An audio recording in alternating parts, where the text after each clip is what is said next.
This episode is brought to you by Indeed. Stop waiting around for the perfect candidate. Instead, use Indeed sponsored jobs to find the right people with the right skills fast. It's a simple way to make sure your listing is the first candidates see. According to Indeed data, sponsored jobs have 4 times more applicants than non-sponsored jobs. So go build your dream team today with Indeed. Get a $75 sponsored job credit at Indeed.com/podcast. Terms and conditions apply.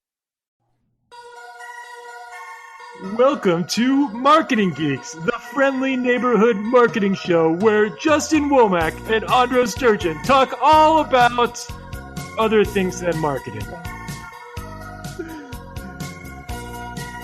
Starring Justin Womack as himself, and Andros Sturgeon as the wacky, crazy, neighbory guy that he is. Yes, he. Hey, everybody! Marketing Geeks is filmed in front of a live studio audience. I've always wanted to say that. Hey, everybody, it's Marketing Geeks. It is that time again. K-pop Demon Hunters Haja Boys breakfast meal and Huntrix meal have just dropped at McDonald's. They're calling this a battle for the fans. What do you say to that, Rumi? It's not a battle. So glad the Saja Boys could take breakfast and give our meal the rest of the day. It is an honor to share. No, it's our honor. It is a larger honor. No, really. Stop. You can really feel the respect in this battle. Pick a meal to pick a side. Ba-da-ba-ba-ba. At participating McDonald's while supplies last. Putting off replacing your window treatments because you think it's complicated? At Blinds.com, we spent 30 years proving it doesn't have to be. And right now, our Spring Black Friday sale makes it easier than ever. Whether you want to DIY it or have a pro to handle everything from measure to install, we've got you. Free samples, real design experts, and zero pressure. Just help when you need it. Shop up to 45% off site-wide. Huge savings on doorbusters. Plus a free professional measure now during the Blinds.com Spring Black Friday sale. Rules and restrictions apply. And boy, we got a lot to cover today. Our good friend Jenna was supposed to be here. She wasn't able to make it. And Gwendolyn is off walking the earth like Kane from Kung Fu. That's right. Yeah, we lost Gwendolyn. I mean, she's on her super secret pilgrimage right now to walk the earth like you lost like her from Kung Fu. You lost her in the food court of the mall. So for now, you'll have to settle with us two marketing brilliant people that we are. But that's okay. Because we've got some brilliance. That is, in fact, we've got some marketing advice. We've got some news to share, and we've got the sex robot report, which we're going to. That's right. Your weekly sex robot report. We'll get to that though. So why don't we kick it off, Andros? Let's kick it off with some current events. Yeah. And, you know what I could really go for? Some current event sounds. Some current event sounds. Here they come. That's all I got, man. Sorry. They don't. You know, we've got 7 listeners, and they don't send us money, so we can't afford better sounds. Okay, well, play it one more time. All right, here we go. Are you ready? Yeah, I'm ready. Go. Apple has become the first $1 trillion company in America after a new report was released showing that their market valuation has passed $1 trillion. That's crazy. Andros. Yes. I can't believe nobody got to $1 trillion before, and not even Amazon. Although I think they're very close behind. It's. I mean, that's a lot of money. I mean, $1 trillion isn't that like more than $1 billion? It is. It's mathematically, it's $1,000 billion. I mean, so that's a lot of money. It's greater than the GDP of most countries in the world. So, which is fascinating. But the question I have is, of course, what is the cost of being a $1 trillion company when your products are made by your slave labor, and the elements that are used for your products are also used by mined by people who don't have safe working conditions.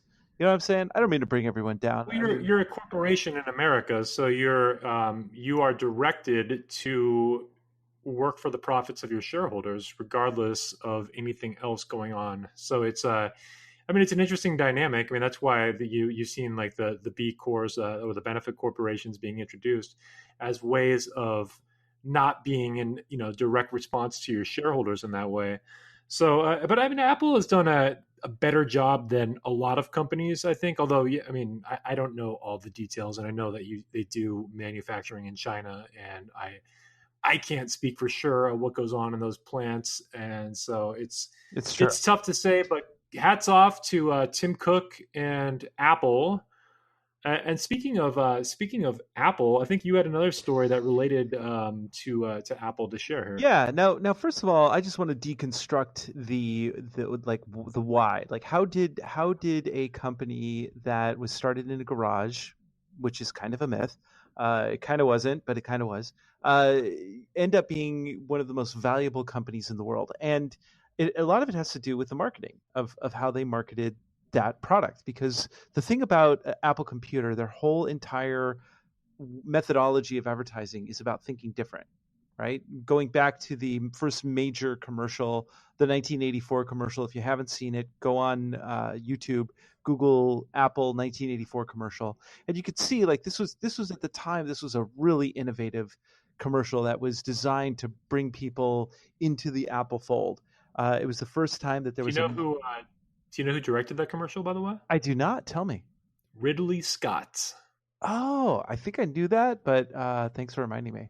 Yeah, it's kind of an interesting point.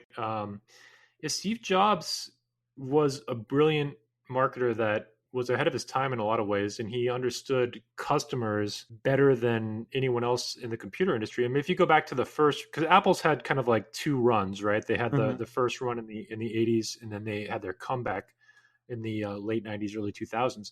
But in their first run, I mean, the big thing happening was Apple, and thanks to Steve Jobs, was the first company to make computers accessible to the general public. That's right. So they took something that was like way too complex for people and that nobody wanted to touch because only engineers and programmers wanted to touch computers, and they turned it into a household item that anybody could use. And that's largely Steve Jobs behind that whole idea. And I fully believe that he was inspired by Philips, which is a Dutch company here. And Philips, of course, they were a light bulb company, but they were one of the first companies to really integrate design with functionality. So you could have a toaster that looked like something from, a rocket ship, or everything was about function, but also it looked cool. And so I've read his book too, but Steve Jobs was an artist, man. He was a total artist. I mean, he went to Reed College, which is kind of an artsy liberal school. He in his Stanford commencement speech, he tells a story about how he never graduated from Reed. Pretty certain of that. But he dropped in on, he would audit a lot of classes. So he didn't even always register and attend, or he didn't even pay to attend Reed College all the time. But he would audit classes, drop in. And one of the classes that he audited was a calligraphy class. And he tells the story in his Stanford commencement speech about how had he not dropped into that one calligraphy class, which ended up inspiring him to create the first fonts on computers, that we probably would never have seen fonts developed on computers, at least until much later on. It wouldn't have happened nearly as fast. And then he's like, and since Windows just copied the Mac, then it never would have happened anyway. So the innovation is really, it's about the artistry, ease of use, and the how they were able to position themselves against the competitors. And he was but he was also like, the interior of the computer mattered to Steve Jobs. So even though nobody could see it, like in the first model, I think it was the Apple II, he took a lot of care in designing the interior to make it as beautiful as possible. And nobody could even see it because it was a closed source computer. We had to use special tools to even open it. But even the original developers of the Apple II, their initials, I believe it's the Apple II, I'm not 100% sure on which model it was, but their initials or their names or signatures are carved on the inside of that model, because Steve Jobs was kind of an artist and he added that element inside. So even though if you've read more about Steve Jobs, you probably realize that he's kind of a dick, and he was an aggressive leader. He had a very direct management style. It was effective, but it definitely injured a lot of relationships in the process. But he was also an artist, and he cared about even things people didn't see mattered to him. So like that's a very excessive level of care to care about something that nobody's ever going to see unless they get the special tools to take apart an Apple computer to see that inside. So I just think that's interesting. I read his whole biography, so that's those are points made. And it was really about his. It was not only was he concerned about his like the look and feel of the things that he put out there, but he also of his own personal legacy, which is interesting because his daughter Lisa, who he disavowed for many years, has just announced she's coming out with a tell-all book, and there's been small excerpts from that, and there's some heartbreaking stories in there, like how she never was really included, and he actually named one of his computers Lisa, like a model, and he asked if that was for her, and he said no, absolutely not.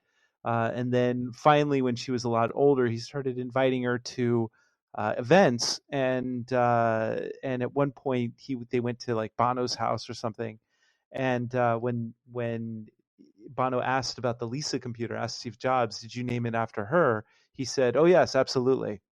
So yeah, it was just he wasn't a great father, but apparently neither was Gandhi. I believe I'm a great father, so I'll probably never be rich. Yeah, no. Have you seen either of like any of the Steve Jobs movies? There's three of them that are pretty decent. The best one of the three is the one that probably nobody's heard of. The best one came out in the 90s, and it was it's called Pirates of Silicon Valley. It's my favorite of the. Oh yeah. I actually did see some of that. Michael Anthony Hall, right? He plays Bill Gates, and Steve Jobs is played by Noah Wyle, who I think both of those guys were on ER for a stint. Maybe I'm totally wrong there. I don't know. I didn't really watch but if it took a real talent to like find the right people, but if they had LinkedIn back then, they probably would have been able to find talent a lot quicker, which is interesting because if you have LinkedIn, or if you're on LinkedIn, it's very, very easy for you to get a job or find decent employees. But the first thing you have to do is get a master LinkedIn profile. And ironically enough, Justin and I have been teaching many companies through the years how to get master LinkedIn profiles and individuals. And we are going to be doing our famous LinkedIn Master Profile class through the LinkedIn Mastery course. Take it away, Justin Womack. Tell us all about it. What do we win? Well, it's funny that you mentioned that because, we happen to be running one this coming Tuesday, August the 7th. So this Tuesday, August 7th, we actually happen to be running one of those LinkedIn Mastery Course classes. So if any of our listeners want to attend and learn how to create a master LinkedIn profile to find the career or job of their dreams, or if you're a business owner, to use your LinkedIn profile as a marketing tool to attract your ideal target market clients, then I would highly suggest that you attend the training because it's absolutely free. You can go to LinkedInMasteryCourse.com right now. Again, that's LinkedInMasteryCourse.com. Don't ask Andros to spell it for you because he will misspell it. But it's going to be an awesome training. It'll be myself. Andros will be there. We might have Gwendolyn hop on. I'm not sure if she's going to be able to join us or not. But we'll go through the full training on how you can create a master profile, and we'll touch on some of the other areas of LinkedIn. But it's going to be a fantastic training. And that takes us right back into Apple. I mean, because training was a important element. Just a real quick note: a Mac computer. Space is limited, so definitely sign up as quickly as possible because we're getting near capacity. So it'll be nice to like talk to people real time. It's going to be a dialogue. You can actually ask us questions and we'll answer them. Yeah, we'll do live Q&A at the end. So I think we'll probably teach for anywhere from 30 to 45 minutes, and then we'll keep the last section open for full Q&A. So it'll be a lot of fun. Yeah, we'll do like a Reddit AMA. Like, ask us anything. You can ask us anything. Like, what is it like to live? Like, do you want to know how to escape America and live in a foreign country and become an expat? It's easy to do. We'll tell you how to do that. Do you want to know how to take your picture in front of a mansion that you don't own and put it on social media? We'll show you. I did want to just touch on a few other things on this Apple story, though, because one of the fascinating points of the whole Apple Microsoft dynamic is that they both were like rooted in thievery. they both stole like all of their ideas, which I think is kind of interesting because Apple basically stole, or they I think IBM, or it was Xerox. Xerox owned the first kind of graphical operating system, and didn't really know what they had on their hands. Kind of thought it was like, whatever. What is this? What's the point of this? Steve Jobs basically came in there and swiped their operating system for super cheap, and turned it into Apple computers essentially with the help of Steve Wozniak doing the rest of the work. But it's just kind of fascinating that like really most of like the first Apple model was like stolen from Xerox essentially. I think, and I can't remember the full details, but there was a little, it wasn't just them going in and buying it. There was some thievery at play. I kind of forget exactly how it went down. But then Bill Gates got a job at Apple for a very short period of time, or he might have been hired as a consultant, and he basically got access to the source code of that operating system and then converted that into Windows. So it's just kind of funny, and I think that's where the title Pirates of Silicon Valley came from. They both like kind of stole from other people to get where they are, and they both had very brilliant business minds in some ways, but they weren't necessarily product creators. So I mean, Steve Jobs was creative and he came up with ideas, but he wasn't a guy that could execute these ideas. He needed help. He needed a lot of help. So and just finally in closing with the Apple, this is one interesting note, and this goes into the realm of conspiracy. And now, this is not a conspiracy theory of the week.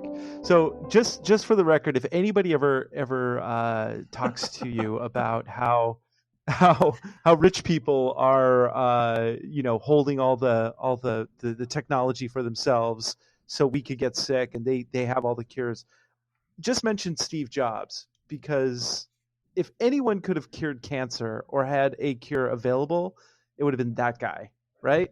So do you know the story though? I mean, let me just tell a little bit of that story, because so he actually did try to cure himself without chemo originally. So he was diagnosed with a rare form of pancreatic cancer that was treatable with surgery. And so all the doctors, immediately wanted him to do surgery, and they're like, "Congratulations, this is one of the few forms that we can actually treat." But Steve Jobs instead chose to wait on it and try to cure himself through dieting. And his whoever was coaching him at the time, and I there's some truth. I'm not anti the idea of I'm not closed off. Put it that way. I don't really know the science. I'm not closed off to the idea of holistic healing. But he tried to heal pancreatic cancer by going on a carrot fast. And if you know about carrots, that's a lot of sugar, and you're just like loading your body with sugar, and it just seemed like a terrible, terrible idea. Like maybe like a kale fast or something. But he tried it with a carrot fast, and he drank only carrot juice for I want to say like 4 or 5 months, and he put off the surgery. So when he finally had the surgery, he had waited and let the cancer develop even more, which probably had a big role in it coming back later on. We don't really know for sure whether that affected anything or not, because at one point he did still get surgery. He still was cancer free at one point, but it came back pretty quickly. So it's just interesting that he delayed that surgery for months, and that might have been the difference of him living a much longer life. Unless he's not really dead, and he's actually working with Elon Musk to get us all onto Mars, and he's actually helping the Mueller investigation with Trump to round up pedophiles and Pizzagate, really drain the swamp, and Pizzagate, and that is my conspiracy theory of the week. What a fantastic conspiracy theory it was. You like it? I loved it. I made it up myself. It was fantastic. And now let's talk about the next thing that I am most interested about, which is our sex robot report. Are we ready for our sex robot report? I'm ready. Let us bring on the sex robot report. Coming straight from the news source in Japan. What was the story? Why don't you share it? According to some experts, there's a sex robot time bomb in the Japanese culture, and the Japanese will go extinct by the year 3546 as dolls beat out living competition. 35. So that's 1,600 years from now. Does that mean that I have to wait 1,600 years before I get my sex robot? That's too long, man. I kind of want you to play the conspiracy music again because I have an important point to make here. Because you know what I actually think is that the reason. So this is Justin Womack's conspiracy theory on sex robots. So what I believe is that the reason they're talking about extinction here is because in just the next couple of years, AI is going to come to fruition, and when these robots become self-aware, and and they realize what they've been used for. I mean, these are going to be some pissed off robots. So we're not talking about a robot uprising here. We're talking about a sex robot uprising, and they're going to be pissed. Unless they're talking into about it. Extinction, that's where Extinction comes from. But what if they like there's like a weird part of the program where it's their kink. They like to have sex with weird like people who live in their mother's basement. I was gonna say weird Japanese people, but I think that there's weird sex robot people across all cultures. It's an interesting point. Yeah. Noted. Yeah. So there was basically someone who did a mathematical algorithm, and they figured out that by the year 3546 there will be that will be kind of the norm, that people will just be having sex with sex robots. I don't want to wait that long. I would go for version 1. I would just why not? It's going to take a little bit of a culture shift for that to happen. But over how many years was it? 1,000 years? Yeah, that could happen over 1,000 years. I mean, I don't know. Who knows? Whatever. Who's the president? Yeah. Okay. Yeah. Well, you know what? At this point I would vote for a sex robot over anybody else that's running. So, maybe there'll be. There was getting back on topic, because we've been mostly on topic today. There was another story that we had talked about involved your stepdaughter, and she was telling you about a new social media network, and this is a story that I had read this morning as well. But why don't you tell the story, and then I'll tell you what I've kind of read on it as well. So basically, last week we were talking a little bit about millennials and how it's kind of difficult to advertise to them in the old school way. When I was doing viral marketing back in the early 2006s, which was just 12 years ago, not that long ago. Most viral marketing was done through email. So how do you get someone's attention who has no attention whatsoever?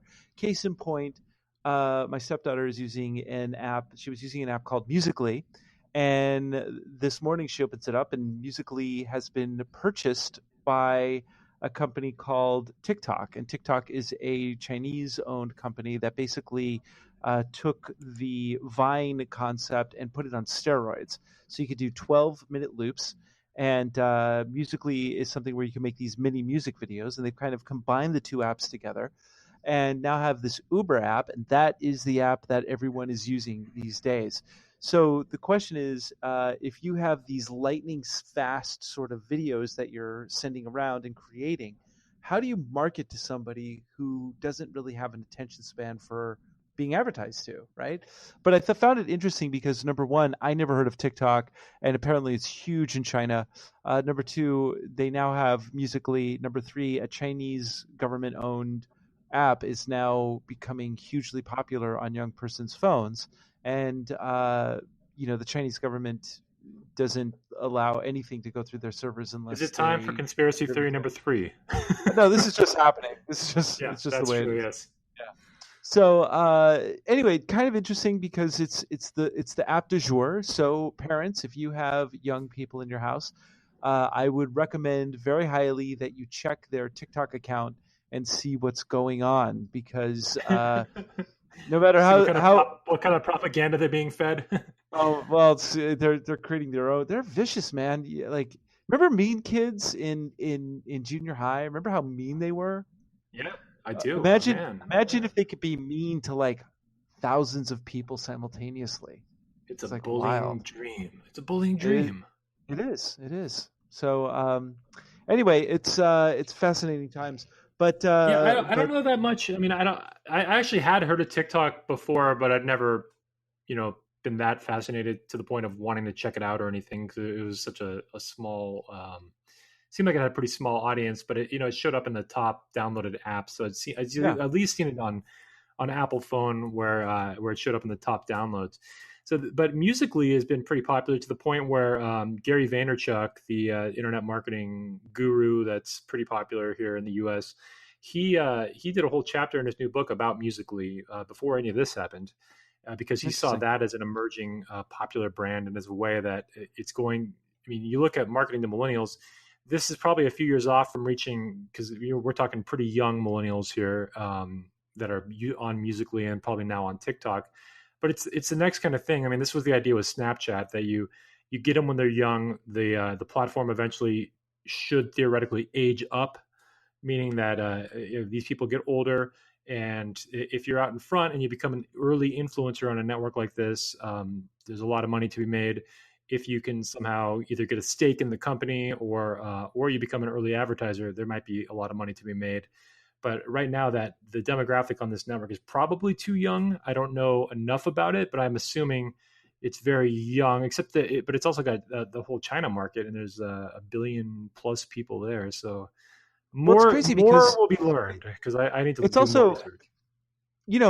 And one of the reasons that we don't know about it is because TikTok as a platform is only a year and a half old. It's going to crack 2 years here pretty soon, but it's a young platform. So where do they get the money to buy Musically is a good question. That's something I want to have to do some research on too. It's like, you know what, that's a great question, because if you don't really have any kind of advertising model, I mean, they must be getting some seed money from somewhere. Yeah. But who knows? I mean, maybe the Chinese government themselves are giving them money. I could be wrong about that. Just now to get on back young conspiracies again. Yes. Now I like it. And that concludes my conspiracy theory of the week. So what else is happening in big news as far as marketing goes? The new Steve Jobs, his daughter Lisa, is coming out with a book, as mentioned before. And I'd like to know, one of the reasons that Steve Jobs didn't want to acknowledge his daughter is because on some level it put a small crimp in his own legacy, right? And so the thing that I find fascinating about that is because if you ever read Robert Greene's 48 Laws of Power, one of the things he talks about in the 48 Laws of Power is, your reputation is the most important thing, so guard it with your life. And so he felt that it was a nick in his perfect image, and he didn't like that too much.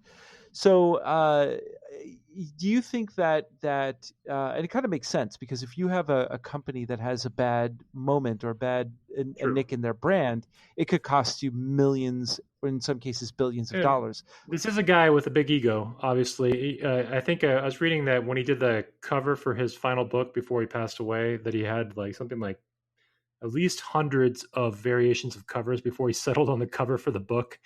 And he had, when they negotiated the contract to write the book with Walter Isaacson writing the book, he put in the contract that he had to have creative control over the cover. Was one of the main stipulations he had. So the guy's got an ego. So yeah, you might be right that he would be that protective of his ego. But on the other hand, he was also a man that was so driven to create a dent in the universe, as he said, that for him to take time to raise a child would have put a pamper in his plans to put a dent in the universe, because basically every waking moment of his life needed to be dedicated to this business, or he might not create a worldwide impact like he wanted to. So I think it's a combination there. I mean, definitely ego comes into play, but I also do think the guy was so driven to work and a workaholic that he felt like he didn't have time. Like he's like, you know what, I don't have time for this. I'm just going to deny it and hope it goes away.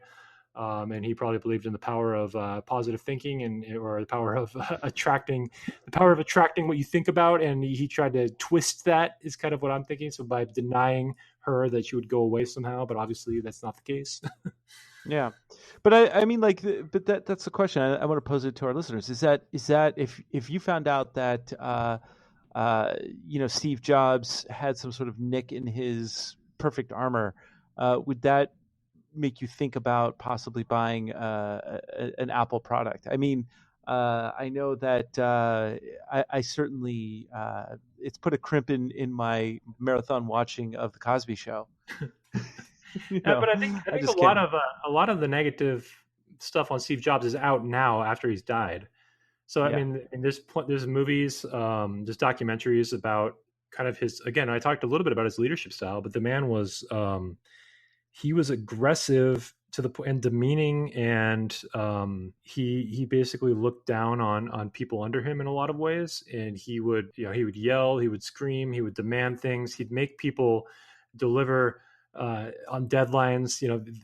Normal 30-day deadlines would be cramped down to like 3 days, and people would tell him it's impossible, but he would push them so hard that they would get it done, and they would hate him in the process, but they would also get the work done. So it's just a fascinating story in terms of like he burned so many bridges with people that hated him because of how hard he worked them and what he put them through, but they also accomplished things that never would have happened had he not done that style. So it's kind of it's funny because you hear about stories about Elon Musk which are similar. In fact, there's a story I heard about when they were first getting SpaceX off the ground. One of the engineers had a wife who was giving birth, and he said, "I got to be there. I got to go be there for the birth of my son." And Elon Musk said, "What are you doing? You're needed here. We're making history here. You better get your priorities straight." I shouldn't laugh at that. I shouldn't laugh at that, but that's such a horrible thing to say. I mean, I could never work for anyone like that, but maybe I could be a boss like that. No, I would never do that. No, I heard a lot though that Elon Musk has a lot of similarities to Steve Jobs, and that they both have very, very high demands, and it makes. I mean, you have to have a certain level of drive and a certain lack of empathy to reach like those kind of heights. I think a lot of people do anyway. There are exceptions where people with exceptional empathy can rise to those heights, but a lot of times. But the question is, takes a little bit of cold-bloodedness. But the thing is with millennials who are they don't like feeling uncomfortable on any level, for the most part. I mean, that's kind of a stereotype. But I don't know if that type of management style will work in the 21st century. I think that a softer approach is needed. I don't know. I mean, authoritarianism is certainly on the rise. Well, I think there's more protections in place. So I don't know that leadership style will fly. And with social media, like it's easier to report on it. So it's easy for, even Elon Musk's employee that leaked, whoever leaked that about him not letting his the employee go visit his child for the birth. I imagine that was leaked, right? That wasn't just like that was in Ashley Vance's book on Elon Musk, which is really great if you haven't had a chance to read it.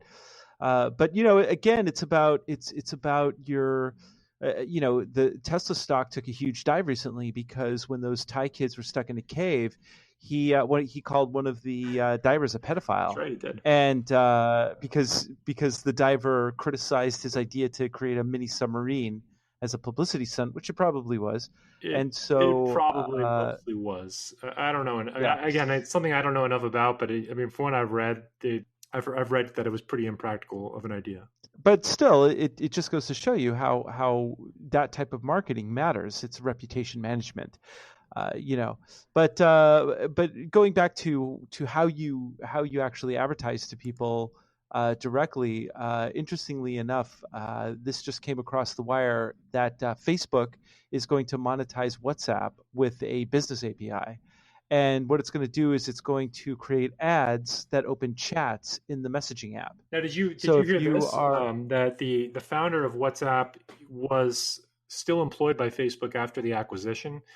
And that founder of WhatsApp recently left the company after hearing about plans to monetize WhatsApp and the direction that they were taking it. I don't know if what you're talking about is the same thing of the original plan for monetizing it, but the founder of WhatsApp was still, I think, on the board of Facebook and still involved with the company and left because of the way that he saw the treatment of his creation being handled.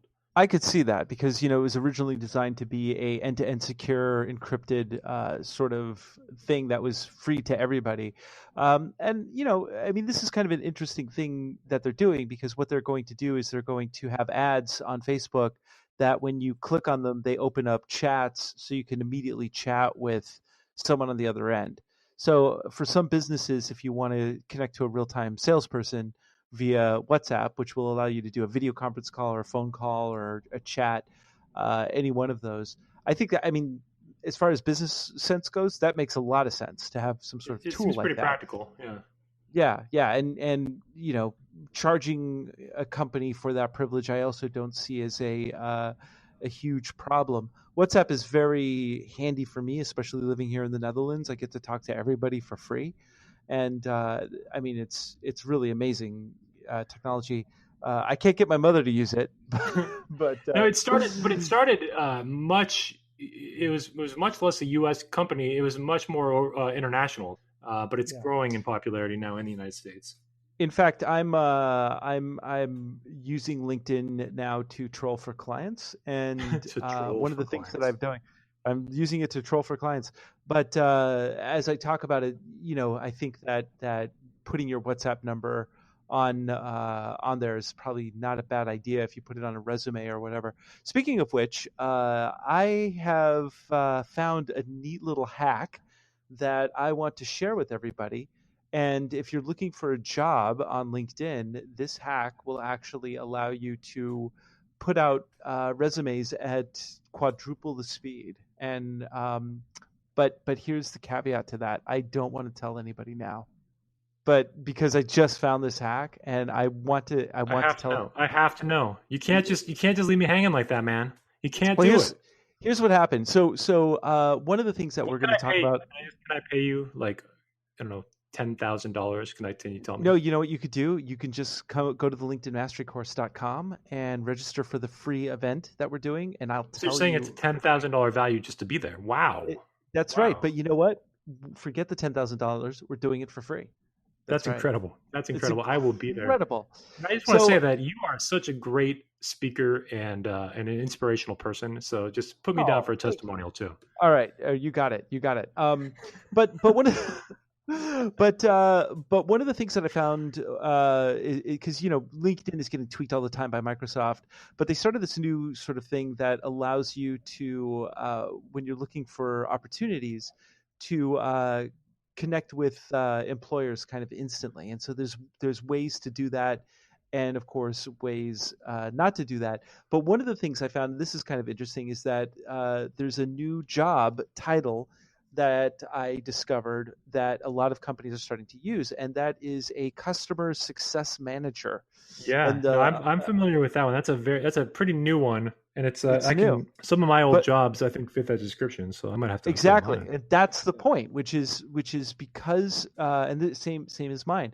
I've got to now go back through my LinkedIn profile and update it again to current positions that fit the current job market. So just a few years ago, a customer success manager never existed. And what a customer success manager is that if you have a software as a service that costs like say $5,000 or $10,000 or $20,000 a year, you need to have someone who is basically the go-to person that is a personal kind of, because in the sales process, there's usually 3 points. I think they were called account executives, and maybe that sounded too formal, or they're bringing them down to customer success managers. I mean, right. So that's the thing that if you were like a customer advocate, and that is basically in the sales process. There's the pre-sale where you get the people excited about it. There's the point of sale, but a lot of times when you sell something to somebody, you've got to resell it if it's a high ticket item. So there's usually retention. Right. So the person that basically guides someone through the sales process and then continues to resell the product to them and upsell, that is a customer success manager. And even just a few years ago, that nobody knew what that is. But if you go on LinkedIn and you look for customer success manager, you'll see that job is showing up, and they're paying pretty well for it. So I have to go back and I actually have to reevaluate some of the things that I did and pull that sort of skill set into it, because it's kind of the ideal job that I could do right now. But aside from running my own company and building websites, but this is one of those things I've always done with people. So I've got to like make sure that I'm clear on that. And so one of the things that we're going to do when we do our LinkedIn Mastery course this coming week it's this Tuesday. We're going to show people exactly how to leverage what they do. And in fact, we're going to give some free examples. We're going to talk to some people, and we're going to give some people an opportunity to actually have a one-on-one coaching session with both of us, so we can help pull and distill that out of you, so you can like really, we're going to give you a personal one-on-one with your LinkedIn profile.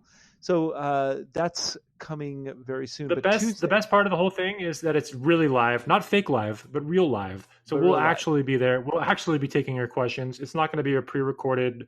We're not going to have fake attendees with fake hands up. And even though we could do that, and I know how to do that, we're not going to be doing that. Now, you just mentioned something. So I want to take the last few minutes here about what you just mentioned, which is the art of the webinar.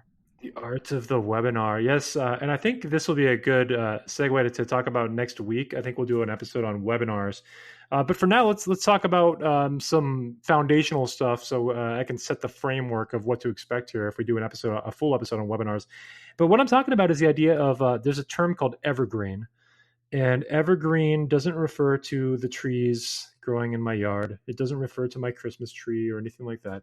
It refers to content, or I'll just call it content, that can be that never gets dated. So it's content that can be reused. It's independent of becoming obsolete. It's so they call it evergreen content. And the idea of an evergreen webinar is that you have a webinar presentation that can be used over and over and over again. It's pre-recorded. But the funny thing is that a lot of people don't know this, that most webinars are pre-recorded but made to look live. So there's a lot of trickery involved. They are made to look live to the point that if I go and create a webinar for somebody, I can set the number of attendees that show up. I can set fake comments to appear at certain points during the webinar to make it look like that I'm having more engagement with people, so that it looks like a real presentation. Or I could do a live webinar presentation, and all the comments that were made during the live presentation, I can bring those over to the evergreen one and make them reappear the same way they did when it was live. And what's the purpose of doing this? Like, so let's break down why someone would do this. Well, it's to create the illusion that you are in a room with. It's creating social proof, right? You're in a room with a lot of other people. So this is a popular program. There are this many people who showed up to the webinar at this time, so it must be popular, and it's obviously very engaging because people are asking questions. They're doing this. What's kind of fun is a lot of times at the beginning of a webinar, to make it look live, you can even ask questions or ask people to say, like, I want you to introduce yourself and tell me where you're from.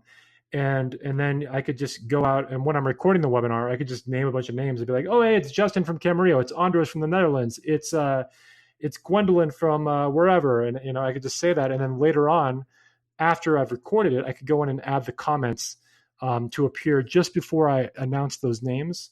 So it's like, it makes it look live, which is more engaging and more interesting and holds people's attention more if they feel like they're involved in something that's happening live instead of watching a pre-recorded video. Yeah. Does that make sense? Yeah, absolutely. But there's another level to it, and this is what we call inbound marketing. And what that is, this is an incredible marketing technique. If you've never run a webinar or you thought about running a webinar, there's on our next episode, we'll talk about some of the tools that you can use for free. But it's a really great way to kind of get your tribe going. So a few episodes ago, we talked about developing your tribe and how this is integral for modern marketing. How you've got to create an environment that is supportive and nurturing, and you've got to continue to nurture it so you get a bunch of people kind of aboard with what you're doing. And then what you can do is, like, you can do this through podcasting, or you can do this through webinars, and then you do a webinar, and then there's other techniques you can do to actually sell people services of yours, or get them. If you're like a SaaS company, because you're talking about customer success managers, like, there's nothing better than to just record. Basically, what those people are doing, if they're doing sales anyway, they're basically taking people on live calls through live demos. So instead of doing it that way, why not record a webinar where you basically go through that entire process? You make the webinar so that the 15 most commonly asked questions get asked during the webinar so that those all get addressed. So you're handling objections before they happen. And you basically can automate that whole process so that you don't have to do a live call every single time. Now, if somebody watches the presentation and they still have additional questions, you could still, that would make them a very qualified lead, and it'd be worth hopping on an additional call with them. But it screens people. It has a lot of effectiveness in marketing. The reality is that pre-recorded is not as high converting as live webinars, but it's a lot less work because it's a one and done thing. You record once, it lives forever. I mean, assuming you keep your software licenses up and the internet lives forever. But it's a one and done thing. You set it and forget it.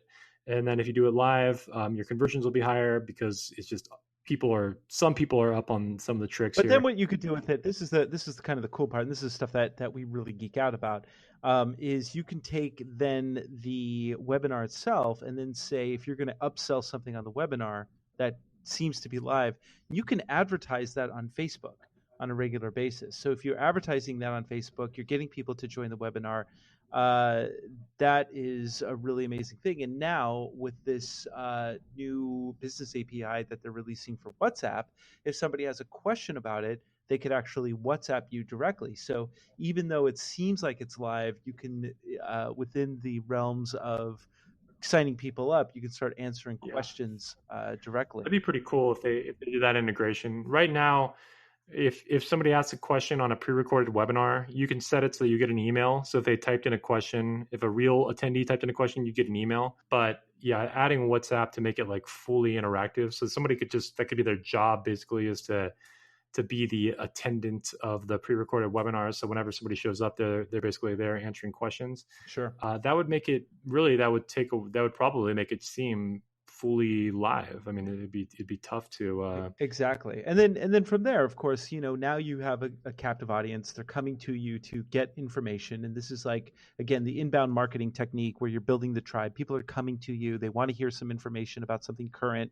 Like, for instance, if you did a webinar on how to advertise to people on TikTok, right? And there's a lot of people who want to figure out how to get to that particular market. How do you do that? So you could offer this to those types of businesses through your email list, through social, whatever you want to do. Get people into the webinar, and then once people's eyeballs are in front of you, that's a great opportunity. I mean, these are all live leads, right? So that's how you one of the best ways of marketing. In fact, I have to tell you this funny story before we close out. There was a client that I have, right? And there's a new CEO that has showed up. And I presented this plan where basically what I was going to do was I was going to start a podcast for that particular company and in their particular niche, and because they had zero marketing. So I said, all right, here's what we do. We start a podcast, kind of like this one. We grow the audience. It doesn't have to be very big, but we can take those episodes of the podcast and send it through. We have a reason to email people so they can listen to it. And then we can also connect to people on LinkedIn and send them the podcast directly. And there's ways that we can show you how to automate this stuff. We know some tricks on how to automate messaging so you don't have to message individual people, but you can get onto LinkedIn and then send thousands of messages that seem personalized. Bulk message. Exactly. And you could do that with your with the podcast and grow your listening audience. So and he did not understand the concept. And so this is very interesting because one of the challenges that I deal with from time to time is a company that maybe they hire me, and the person who's running it, the CEO or the owner of the company, they are an older person and they barely understand Facebook marketing. And when I start throwing in these other ideas like podcasting or webinars, they have no idea what I'm talking about. It's like Star Trek to them. So they don't understand the value of it, right?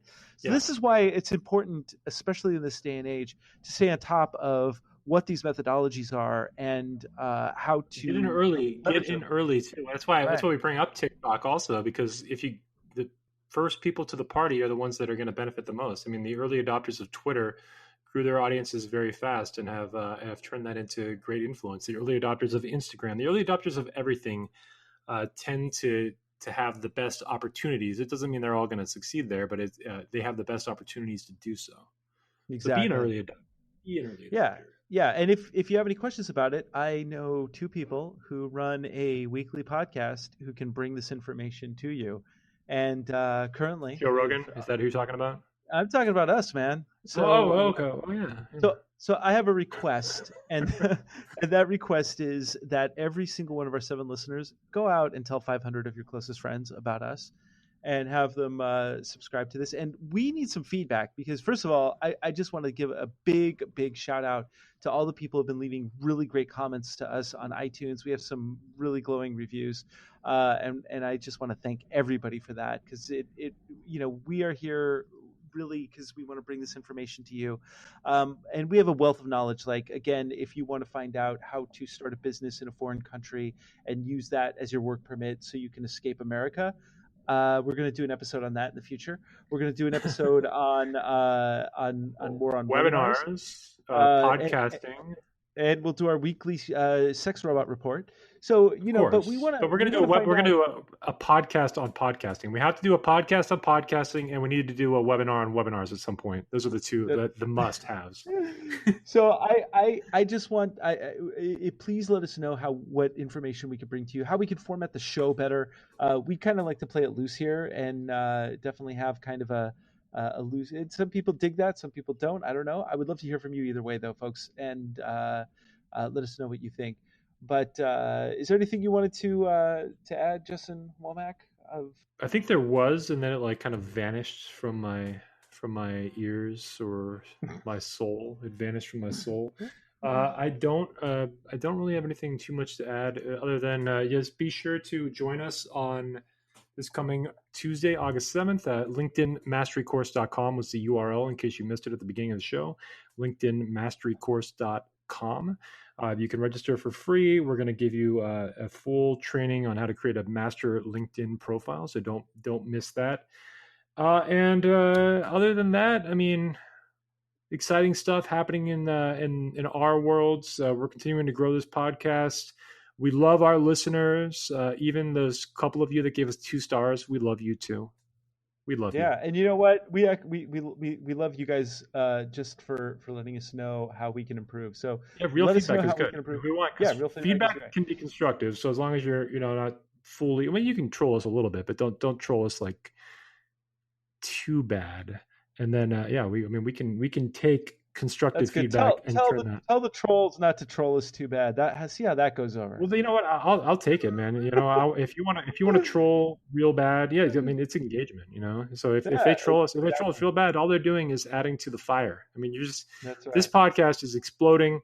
It's obviously the best podcast in the world right now, but it hasn't found its full audience potential yet, and we're reaching that. We're getting there. Exactly. So, but please join us this Tuesday, which is going to be August. What is that? August the 7th. Yeah, August the 7th. Yeah, August 7th. And I'll be here in the Netherlands. Justin will be there. You can see us. We'll be on camera and everything, and you can talk to us. We'd love to hear from you. Seriously, and don't be like Steve Jobs. If you have a daughter, acknowledge her. Don't be like Steve Jobs. I have a son. Well, that's a little different, I guess. You're fine. Yeah. No, I have a son as well. I don't acknowledge him. Yeah.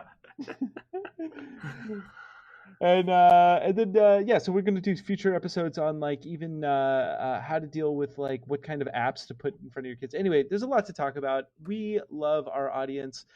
Please join us, LinkedInMasteryCourse.com. Sign up, and we'll hear from you then. So with that,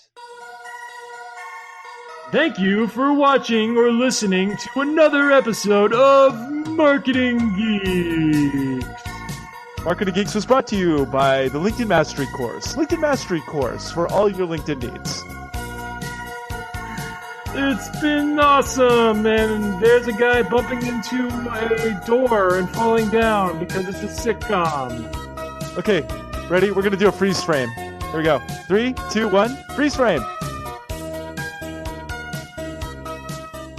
If only they could see us. If only they could see us. Stay classy, everybody. Stay classy. Music